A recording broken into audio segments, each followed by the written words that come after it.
Alright guys, this is something I did not know I needed, but this right here is the automotive short and open finder. So basically you got your sender and your receiver.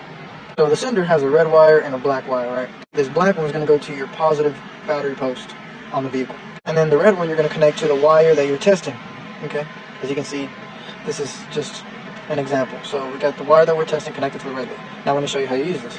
So all you do is you set the sender to tone, right? And then with your receiver, you're going to hold this button down right here and you're going to hear a noise. So basically the louder it is the circuit's okay. So when you're tracing a wire in the vehicle harness, if the noise gets lower, then you're going away from it. But if it gets louder, like this,